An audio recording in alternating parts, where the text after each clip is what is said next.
कहानी की शुरुआत में हम एक फ्यूचरिस्टिक जेल को देखते हैं जहां माफिया नाम का एक शो चल रहा था। शो के शुरू होने पर गेम मास्टर ने दर्शकों और खिलाड़ियों को गेम्स के रूल बताए। इस गेम में 11 प्लेयर्स थे, जिनमें से 9 आम लोग और 2 माफिया गैंगस्टर्स थे, मगर कोई भी ये नहीं जानता था कि कौन कौन है। इस गेम में आम लोगों यानी सिविलियंस का मकसद था कि वो माफिया को ढूंढकर उन्हें गेम से बाहर कर दें, और माफिया का मकसद था कि वो सिविलियंस होने का नाटक करके गेम में आखिर तक बने रहें। हर रोज सभी खिलाड़ी मिलकर वोट करेंगे कि वो किसे गेम से बाहर करना चाहते हैं, और इस चुने हुए आदमी को असलियत में मार दिया जाएगा, वो भी उस तरीके से जिससे वो सबसे ज्यादा डरता हो। गेम मास्टर के ड्रोन्स हर रात उस चुने गए खिलाड़ी को मौत के मुंह में ले जाएंगे। जो भी इस गेम के अंत तक जिंदा रहा उसे $1 बिलियन का इनाम मिलेगा। अगर आखिरी राउंड में एक सिविलियन और एक माफिया बचा तो माफिया अपने आप जीत जाएगा। इसके बाद हम एक बेहद एडवांस कमरा देखते हैं जिसमें सभी खिलाड़ियों को बैठाया गया था। जल्द ही ड्रोन्स ने वहां आकर सभी खिलाड़ियों की कलाइयों पर एक खास टैटू बना दिया जिसमें लिखा था कि वो सिविलियन है या माफिया। इसके बाद गेम मास्टर ने सभी खिलाड़ियों का परिचय देना शुरू किया। सबसे पहला खिलाड़ी था लूका, जो कि 85 साल का एक अरबपति बुढ़ा था। वो एडवांस दवाइयों और केमिकल्स का इस्तेमाल करके अपनी उम्र से काफी जवान दिखता था। असल में वो एक नंबर का जुआरी था और सट्टेबाजी करके ही इतना ज्यादा अमीर हुआ था, और अब वो इस गेम में अपनी जिंदगी पर सट्टा खेलने आया था। उसके पोते पोती तो घर पर बैठे बेसब्री से उसकी मौत का इंतजार कर रहे थे, मगर वो ये नहीं जानते थे कि लूका ने अपनी वसीयत में लिखा था कि अगर लूका इस गेम में मारा गया तो उसके पोते पोतियों को कोई पैसा ना मिले। खैर, अगला खिलाड़ी था इलाई, जो 38 साल का एक इंजीनियर है। उसे कैंसर था और डॉक्टर्स के मुताबिक उसके पास जिंदा रहने के लिए सिर्फ 3 महीने का समय है। इसी वजह से इलाई इस गेम में आया था ताकि वो मरने से पहले अपने परिवार को ढेर सारे पैसे दे जाए। जब उसकी पत्नी को पता चला कि इलाई इस गेम में हिस्सा लेने वाला है तो उसने इलाई को रोकने की बहुत कोशिश की, क्योंकि वो चाहती थी कि इलाई अपने आखिरी दिन अपने परिवार के साथ गुजारे, मगर इलाई ने उसकी बात नहीं सुनी। इसके बाद हम 2 और खिलाड़ियों को देखते हैं जो असल में जेल से लाए गए 2 कैदी थे। उनके नाम थे बुचर और इवान। असल में इस गेम शो का सरकार के साथ खास प्रोग्राम था जिसके मुताबिक देश की किसी भी जेल का कोई भी कैदी इस गेम में हिस्सा ले सकता है।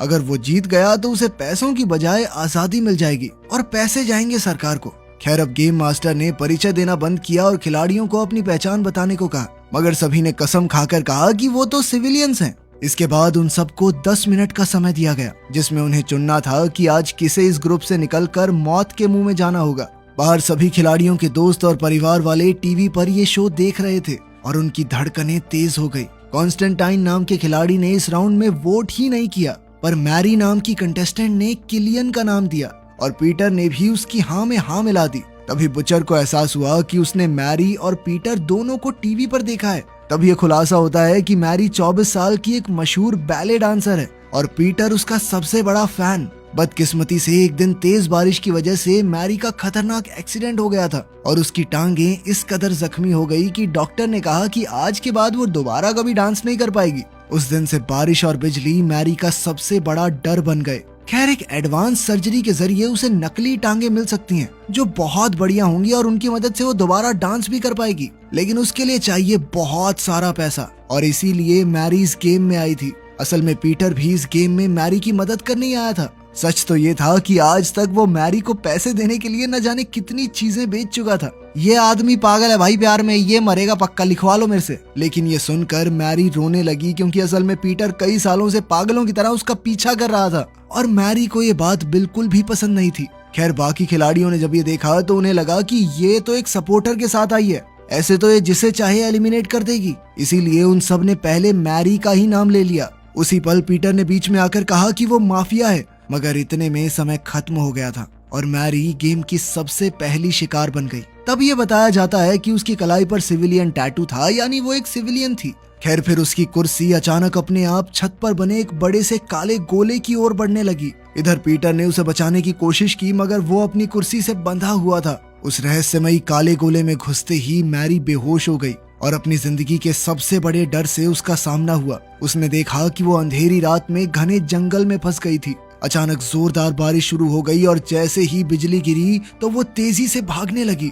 उसी पल बिजली उसका पीछा करके उस पर जोरदार हमले करने लगी ताकि वो चट्टान की दिशा में भागे। अब इस भयंकर तूफान से बचने के लिए मैरी चट्टान से कूद गई, मगर बीच हवा में ही उस पर बिजली गिर पड़ी, जिससे उसकी दर्दनाक मौत हो गई। उसी पल उसका शरीर हवा में ही भस्म होकर उस गोले में ही समा गया। बाद में गेम मास्टर ने ऐलान किया कि पहली रात हो चुकी है और फिर ड्रोन सभी खिलाड़ियों के ऊपर उड़कर अगला शिकार ढूंढने को तैयार हो गए। अब की बार सबने बुचर को चुना तो बुचर गुस्से में सबको गालियां देने लगा। खैर फिर उसकी कुर्सी उड़कर काले गोले में समा गई और फिर हमें गेम से पहले हुआ उसका दिमागी हालत का टेस्ट दिखाया जाता है। साइकोलॉजिस्ट ने उससे कई सवाल पूछे, मगर बुचर ने ज्यादा जवाब नहीं दिए। उसने कहा कि उसे किसी भी चीज से डर नहीं लगता, पर बाद में उसने कहा कि वो बेवकूफों की टोली के बीच एक बेवकूफ की तरह नहीं मरना चाहता। खैर अब उस गोले में बुचर का आखिरी समय शुरू हुआ, जहां वो एक डरावने से मौत के कुएं में था। जल्द ही दो हट्टे कट्टे पहलवान वहां आए तो उन्हें देखते ही दर्शक जोर जोर से चिल्लाकर मार पिटाई की मांग करने लगे। कुछ ही पलों में दोनों पहलवानों ने बुचर को बड़ी बेरहमी से पीटना शुरू कर दिया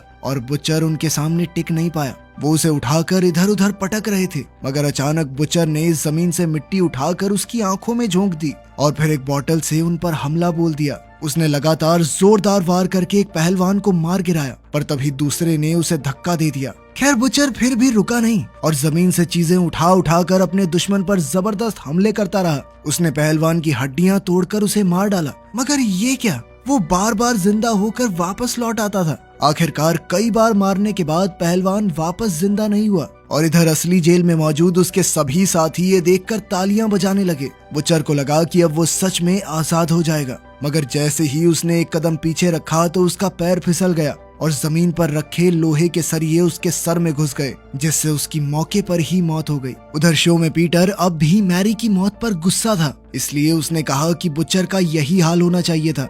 कुछ देर बाद गेम मास्टर ने ऐलान किया कि अब अगले वोट की बारी है, पर इस बार उनके पास 8 मिनट का समय था। तभी अचानक कॉन्स्टेंटिन ने कहा कि वो जानता है कि माफिया कौन है। फिर हमें पता चलता है कि बचपन में उसे पहले ही भविष्य दिखाई दे जाता था। उसे सब पता चल जाता था कि कब वो टेस्ट में फेल होगा, कौन सी लड़की उसे धोखा देगी, वगैरह वगैरह। जल्द ही लोग उसे ब्लैक मैसेंजर के नाम से जानने लगे और जब वो बड़ा हुआ तो पैरासाइकोलॉजिकल शोज पर जाने लगा। इसके अलावा वो युद्ध के समय में सरकार को जरूरी सलाह भी देता ताकि वो लड़ाई जीत सके।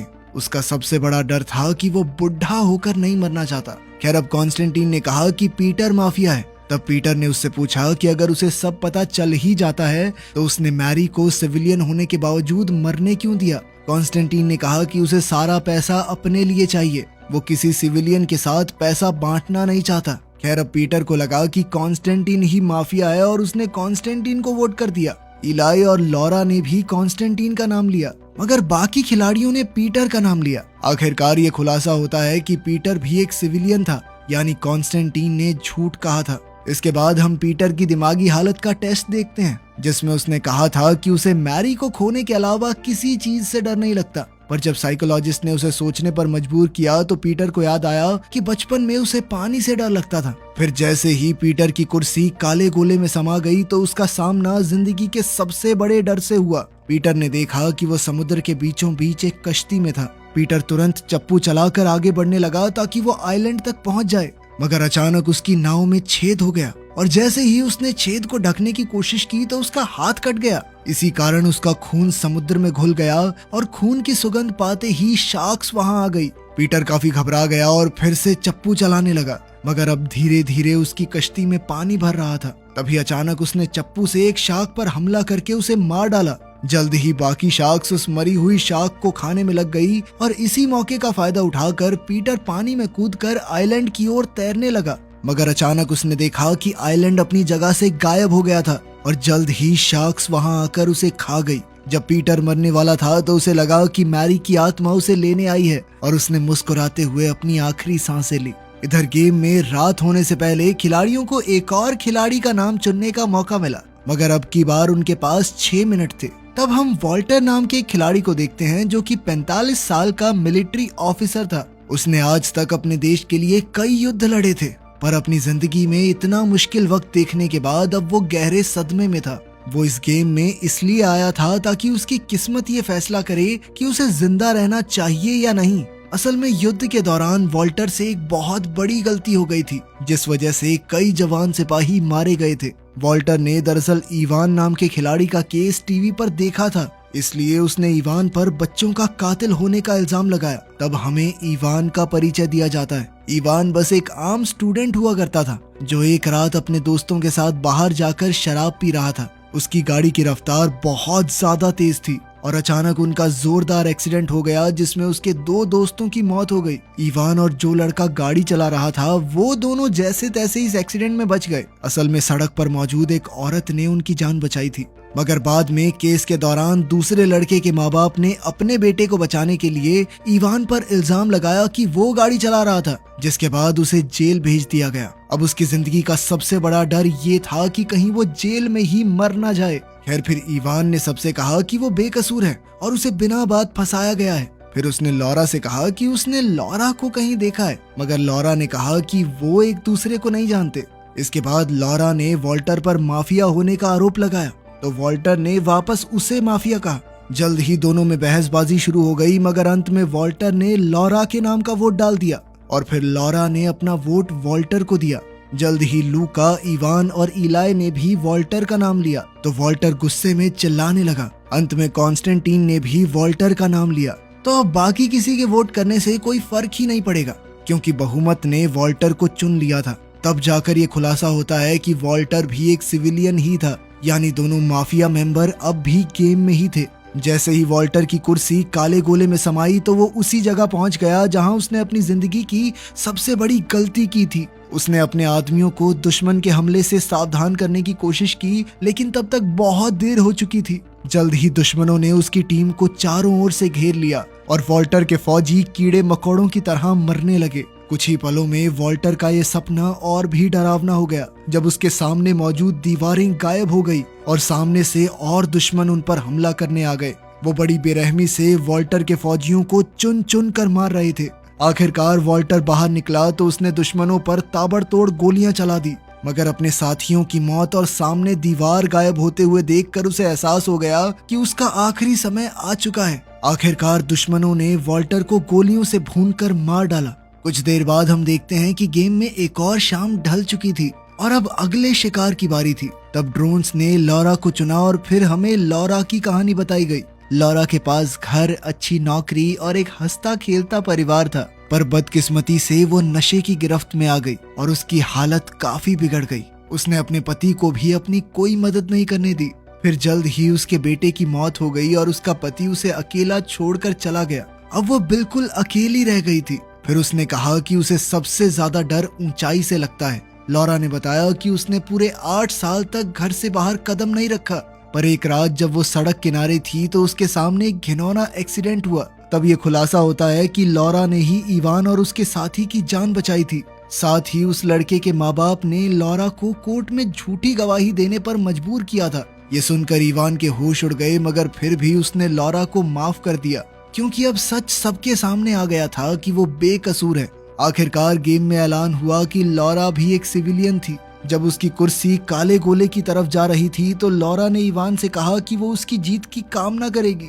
आखिरकार उस गोले में लॉरा ने देखा कि वो एक प्लेन पर थी, जो कि एक डरावने काले बादल की ओर बढ़ रहा था। जल्द ही इस अंधेरे बादल ने प्लेन पर हमला कर दिया, जिससे प्लेन को काफी भारी नुकसान हुआ। प्लेन के कई पुर्जे टूट गए और छत गिरने लगी। एक एयर होस्टेस उसकी सीट बेल्ट ठीक करने आई, मगर अचानक अंधेरा उसे भी निकल गया।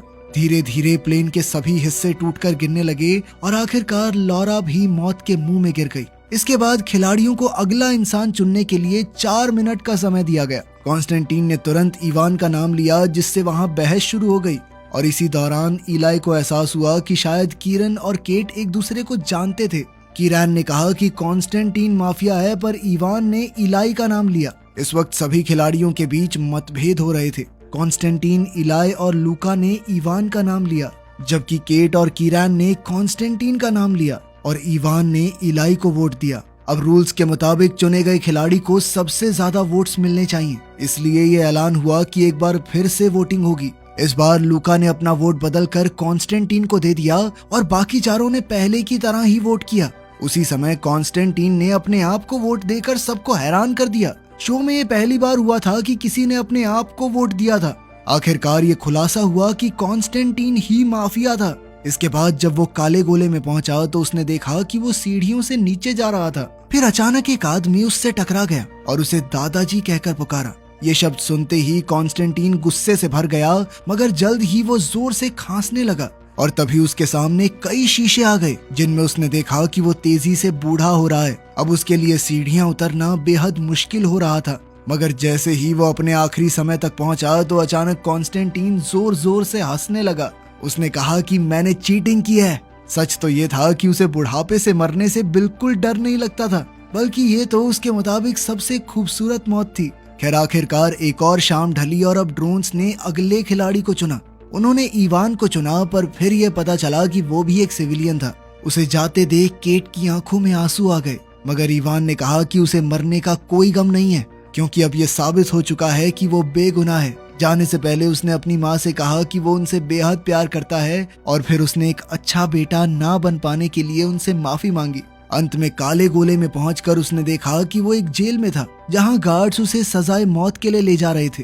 तब इवान ने अपने मन में सोचा कि वो अपनी माँ के साथ एक बीच पर है, लेकिन तभी अचानक गार्ड्स ने उसे गोलियों से भूनकर मार डाला। अब इस खेल में सिर्फ 4 लोग बाकी थे, जिनमें से एक माफिया था।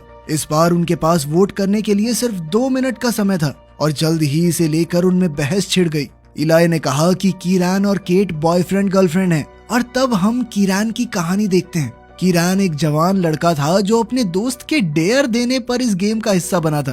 फिर गेम शुरू होने से एक दिन पहले उसकी मुलाकात केट से हुई और केट को उससे मिलकर न जाने क्यों इतना अच्छा लगा कि उसने अपनी जिंदगी के सारे राज कीरान के सामने रख दिए। उसने कहा कि उसे ऊंचाई, रेगिस्तान और सपनों से बेहद डर लगता है। फिर उसने बताया कि वो एक अनाथालय में पली बड़ी थी, इसलिए उसे लगता था कि इस दुनिया में उसकी रक्षा करने वाला कोई नहीं आएगा। खैर सच तो ये था कि केट और कीरान दोनों ही नहीं जानते थे कि वो गेम में दोबारा मिलने वाले हैं। खिलाड़ियों की बहसबाजी काफी देर तक चलती रही और अंत में समय खत्म हो गया। अब कंप्यूटर ने अगला खिलाड़ी चुना तो केट का नाम सामने आया। अब उसकी कुर्सी खुद ब खुद काले गोले की तरफ जाने लगी, मगर उसी पल कीरान भागकर उसकी कुर्सी से लटक गया ताकि वो दोनों एक साथ उस गोले में समा जाएं।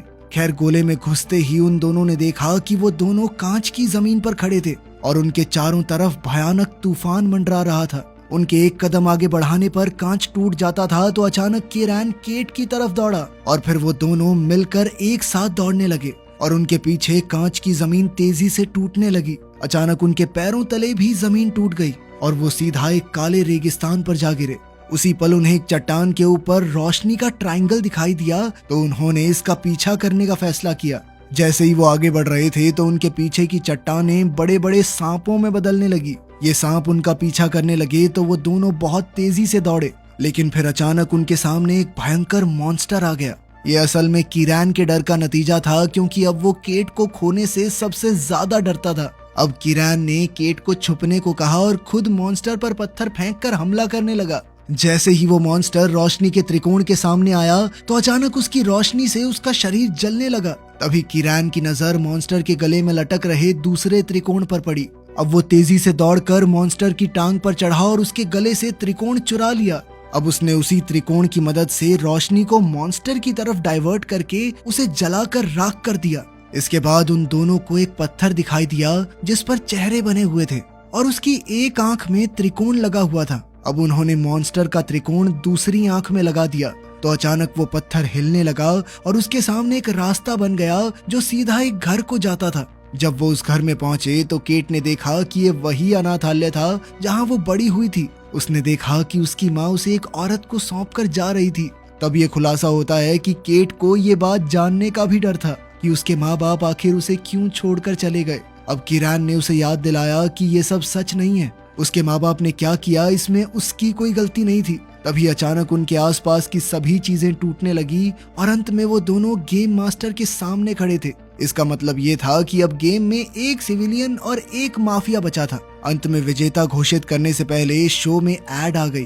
तब गेम मास्टर ने बताया कि कॉन्स्टेंटीन उसके लिए काम करता था और वो कीरान और केट का इस्तेमाल करके इस गेम को खत्म करने का तरीका ढूंढ रहे थे।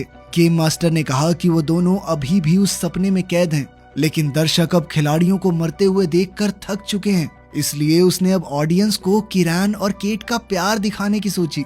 आखिरकार गेम मास्टर ने गेम में हिस्सा लेने के लिए उनका शुक्रिया अदा किया और उन्हें आजाद करके शो से बाहर भेज दिया। कुछ समय बाद हम देखते हैं कि इलाई अपने घर लौट आया था और उसने अपने परिवार को बताया कि वही आखिरी माफिया था, यानी वो गेम जीत चुका था। इसके बाद वो 3 महीने की बजाय 10 महीने तक जिंदा रहा।